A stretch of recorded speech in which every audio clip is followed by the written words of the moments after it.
हिसार के नजदीक एक गांव से बहुत ही शर्मनाक मामला सामने आया है, जहां एक 13 साल की किशोरी द्वारा अपने ही पिता पर पिछले 1.5 साल से यौन शोषण करने का आरोप लगाया गया है। इस मामले को लेकर नवंबर माह में एफआईआर भी दर्ज करवाई गई थी, परंतु अभी तक कोई गिरफ्तारी न होने के कारण आज इस मामले को लेकर गाँव के लोग हिसार आईजी कार्यालय में आईजी से मिलने पहुंचे। उन्होंने इस मामले पर कड़ी कार्रवाई करने को लेकर आईजी हिसार को शिकायत दर्ज करवाई है। पीड़िता और उसकी मां ने पुलिस द्वारा कार्रवाई न किए जाने की सूरत में सुसाइड कर लेने की भी चेतावनी दी है। जनवादी सभा की पदाधिकारियों ने बताया कि आरोपी की भिवानी में स्पा सेंटर के रेड मामले में गिरफ्तारी भी हो चुकी है, लेकिन हिसार पुलिस उसे अभी भी निर्दोष मान रही है।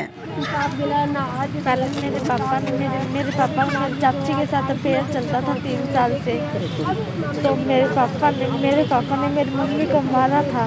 उस दिन से मेरे साथ मेरे पापा ने मेरे साथ ये गंदी हरकतें करने लगे थे। तो मैंने मेरी मम्मी को बताया तो बोले कि तुझे जान से मार दूंगा अगर बताया तो मैंने मेरी मम्मी को नहीं बताया था, इसलिए मेरे पापा ने अब ज़्यादा छेड़खानी करने लगे थे। तो मैं मेरी मम्मी को बताने जा रही थी, इतने में मेरे पापा बोले कि अगर बता दिया तो तुझे जान से मार दूंगा। अच्छा जी, ये कब की घटना है ये? 1.5 साल पहले की। तो इससे पहले आप किन किन अधिकारियों से मिल चुके हो?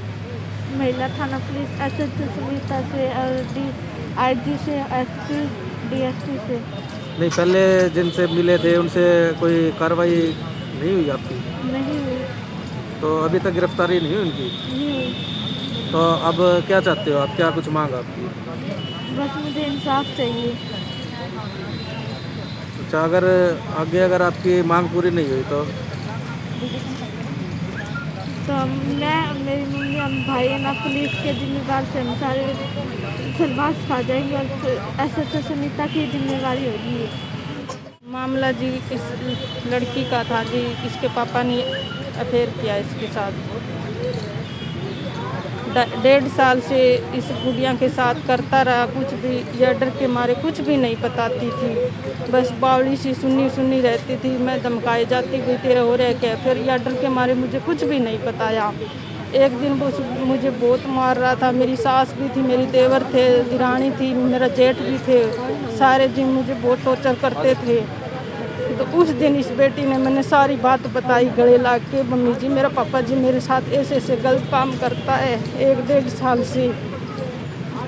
बस ये सहन नहीं हुआ और सारी सहन करती आ रही हूँ। जब से गई हूँ, जब से मार पिटाई करता है सारी सहन कर ली, बेटी यारा सहन नहीं हुआ, जब अलग आ गई।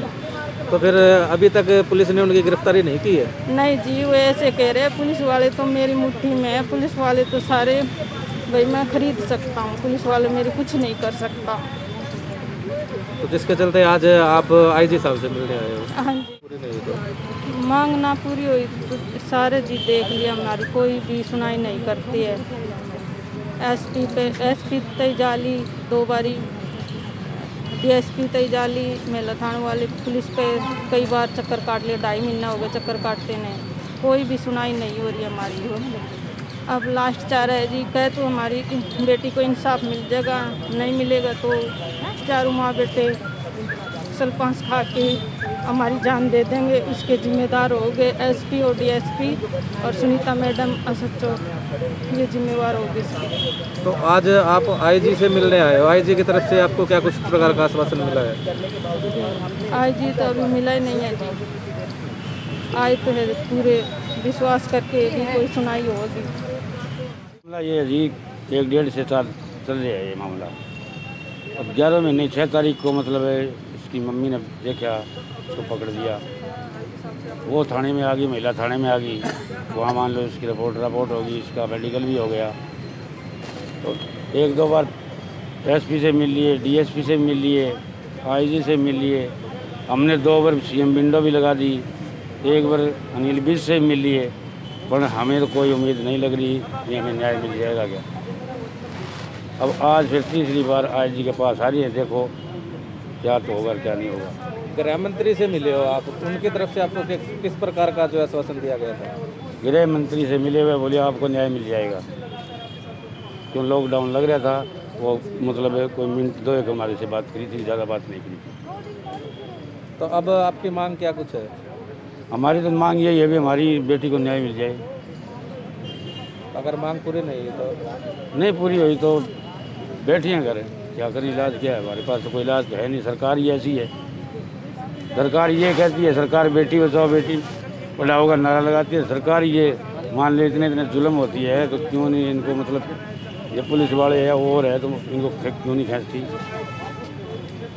तो यहाँ एसपी साहब से भी मिले हो गए आप? एसपी साहब से मिले थे, एसपी साहब से मिले, एसपी तो बढ़ नहीं देता, धक्के मार के निकाल दिए।